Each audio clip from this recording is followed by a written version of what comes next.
무엇이 성공인가? 사람은 누구나 성공하고 출세하고 싶어 한다. 인생의 모든 과정은 성공과 출세에 방점이 찍혔다 하더라도 과언이 아니다. 남아입지 출양관이란 말이 있다. 사나이가 뜻을 세워 고향을 떠난다는 말이다. 이 말 또한 성공을 위해서 사나이 대장부가 고향집을 뒤로하고 세상에 나아간다는 말이다. 늙은 어미의 의문지망이란 말도 있다. 노모가 이제나 저제나 문에 기대어 출세한 자식을 기다린다는 말이다. 그렇다면 어떤 인생이 성공한 것이며 출세한 것인가? 그리고 성공한 인생은 꼭 출세에 달렸는가? 흔히 입신양명을 성공이라고 한다. 입신양명은 효경에서 공자가 몸을 세우고 도를 행하여 후세의 이름을 떨침으로써 부모를 빛나게 하는 것이 효의 마지막이다 란 말이다. 이렇게 본래는 출세가 효도의 극치였다. 또 흔히 부귀공명을 성공이라고 한다. 부귀해지고도 고향에 돌아가지 않는 것은 비단 옷을 입고 밤길을 가는 것과 같다고 진나라를 멸망시킨 뒤 항우가 한 말이다. 이렇게 출세는 금이 환영하고 싶은 것이다. 세상에서 가장 위대한 웅변가는 성공이다라고 말한 것은 프랑스 영웅 나폴레옹이다. 성공은 가장 설득력이 있다. 성공처럼 성공적인 것은 없다는 속담도, 성공은 절대로 비난받지 않는다는 금언도 성공의 영광을 구가하는 것이다. 그렇다면 성공은 언제나 옳은가? 중국 전국시대의 유세가 소진은 자신이 쪼들릴 때는 부모와 아내까지 업신여기더니 출세하고 부해지자 친척까지 우러러보는 사람이 세상에 태어나서 절대 권세 있는 지위와 부귀를 어찌 소홀히 할 것인가 하고 큰 소리를 쳤다. 그런가 하면 역시 중국 전국시대에 책사이던 노중련은 제나라 왕이 그가 세운 공의 대가로 벼슬을 주려고 하자 바닷가로 도망치면서 이렇게 말했다. 내가 부귀 때문에 남에게 굽히느니 차라리 비천하더라도 세상을 가볍게 보며 내 뜻대로 살겠다. 부귀를 탐낼 것인가 말 것인가. 쇼펜하우어는 영화, 영달, 호사, 명예 따위를 위해 자신의 평온과 여가와 독립을 완전히 혹은 대부분 희생시키는 일처럼 어리석은 일은 없다고 하면서 그러나 괴테조차 그런 어리석은 짓을 했다고 꼬집었다. 영국의 철학자이며 사상가인 버트런드 러셀도 행복의 정복이란 저서에서 이렇게 말한다. 성공은 행복의 한 요소일 뿐인데 성공하기 위해 다른 요소들이 희생된다면 너무나 비싼 대가를 치르는 것이라고 말한다. 스위스의 성자 카를 힐티는 행복이란 저서에서 어떻게 책략 없이 악과 싸우면서 세상을 살아갈 수 있을까 고민하면서 성공에 대해 한마디 한다. 성공을 목표로 살아가는 사람은 마음의 평정이나 자존심을 단념해야 한다. 인생에서의 참된 성공, 즉 인간으로서의 최고의 완성은 때때로 외면적인 불성공을 필연적으로 동반하는 것이다 라고 말한다. 성공이 만족을 가져오는 경우는 드물다고 하고 성공이 많은 사람을 망쳤다고도 한다. 성공은 인생에 필요한 불행이다. 일찍 성공하는 것이 가장 큰 불행이다. 우리나라 속담에서도 가장 큰 불행 중에 하나가 초년출세다. 성공은 희망의 끝이다. 성취는 노력의 죽음이요 실증의 탄생이다. 성공의 용도를 모르는 성공은 실패작이다. 성공 자체를 인생의 목적으로 생각하고 성공한 후에 그 성공을 어떻게 할 것인지를 모르면 그 성공은 반드시 그 사람을 권태의 나락으로 몰고 갈 것이다. 성공은 권태다.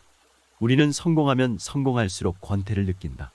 그리고 부자나 명사들의 생활은 권태와 무료함과의 끊임없는 싸움이며 승산 없는 싸움이다. 성공을 하더라도 그 자리에 오래 머물러 있지 말라. 공을 이루고 이름을 떨친 다음에는 물러나는 것이 하늘의 이치로다. 공을 이룬 자는 그대로 머물러 있으면 실패하고 명예를 얻는 자는 그대로 머물러 있으면 욕을 당한다.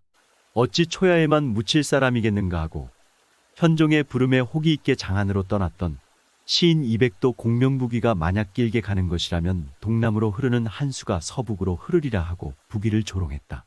왕의 지위만한 부귀공명이 어디 있겠는가. 그러나 프랑스의 프랑스와 일세는 자탄한다. 부를 가질수록 고통은 커지고 명예가 있을수록 덜 만족스럽다. 부귀공명을 바라는 마음을 내쳐버려야만 범속을 벗어날 수 있다. 인간을 속물로 만드는 것은 부귀공명의 욕심이다. 보통 부귀 중에 귀한 것은 큰 벼슬을 하는 것이다. 그러나 임금의 부름이 있어도 사양을 하고 외직이나 자청하다가 끝내는 고향으로 돌아가 버린 이택에는 아, 세상 사람들이여 부디 고관대작을 탐내지 말지어다 라는 시를 썼고 현감을 지낸 토정비결의 이지함은 귀하기는 벼슬하지 않는 것보다 더 귀한 것이 없다는 글을 썼다. 어떤 사람이 성공을 하느냐? 성공은 대담의 아들이요. 입신에는 남보다 한 걸음 높이 서지 않으면 안 된다고 한다. 그러나 한편으로 성공이란 소인배의 명예라고도 한다. 인생은 극장과 비슷해서 때때로 가장 열등한 사람이 VIP석을 차지한다. 총명한 사람들보다 우둔한 사람들이 대개는 더 성공한다는 것이다. 그런가 하면 세상에서 성공하자면 바보 같은 모습을 하면서 현명해야 한다고도 한다. 영국의 속담에는 성공은 바보를 현명한 사람처럼 보이게 한다는 말이 있다. 니체도 한마디 한다. 인간이 고상할수록 성공하지 않을 가능성은 크고 성공하려면 너무 선량해서는 안 된다. 장자는 도척편에서 이렇게 말한다. 수치를 모르는 자가 부자가 되고 말이 많은 자가 출세를 한다. 세상에서 큰 명예나 이익을 얻은 자는 대개 부끄러움을 모르고 말이 많은 자다. 논어에는 제자인 자장이 공자에게 선비는 어떻게 하면 통달했다고 할 수 있습니까? 하고 묻는 대목이 나온다. 이 통달이 곧 성취어 입신출세다. 내가 말하는 통달이란 무슨 뜻이냐는 반문의 자장이 나라에 있어서도 이름이 나고 집에 있어서도 이름이 나는 것입니다. 라고 대답하자 공자는 말했다. 그것은 명성이지 통달이 아니다. 참으로 통달한 사람은 질박하고 곱고 정의를 사랑하고 남을 겸손하게 대하는 사람이다. 명성을 내기만 하는 사람은 얼굴빛으로는 인을 가장하면서 행동은 어긋나고 그러면서도 태연히 자처하며 아무런 거리낌이 없다. 명예욕 같은 사리사욕의 달성이 아니라 인간의 대의에 통달해야 진실로 성공이라 할 수 있다는 말이다. 입신양명이란 본래 수양을 통해 한 사람의 훌륭한 인간이 됨으로써 이름을 날린다는 뜻이다. 뜻을 이루는 것이 득지다. 장자는 말한다. 오늘날 뜻을 이루었다는 것은 벼슬을 가지고 있다는 것을 말한다. 그러나 옛날에 이른바 득지는 그 이상으로 즐거움을 더할 것이 없는 경지를 말한다. 즐거움을 완전하게 하는 것을 득지라고 하는 것이다. 자기가 만족하면 그것이 곧 성공이다. 오직 한 가지 성공만이 있다. 당신의 인생을 당신의 방식대로 살아가는 것이다. 미국의 시인이자 사상가인 랠프 월도 에머슨의 성공이란 시를 감상해보는 시간을 가질까요? 성공. 자주 그리고 많이 웃는 것. 현명한 이에게 존경을 받고 아이들에게서 사랑을 받는 것. 정직한 비평가의 찬사를 듣고 거짓 친구의 배반을 참아내는 것. 아름다움을 식별할 줄 알며 다른 사람에게서 최선의 것을 발견하는 것. 건강한 아이를 낳든 한때기의 정원을 가꾸든 사회 환경을 개선하든 자기가 태어나기 전보다 세상을 조금이라도 살기 좋은 곳으로 만들어 놓고 떠나는 것. 자신이 한때 이곳에 살았음으로 해서 단 한 사람의 인생이라도 행복해지는 것. 이것이 진정한 성공이다. 오늘은 여기서 이만 줄일까 합니다. 평온하고 행복한 하루를 보내시길 기원합니다. 감사합니다.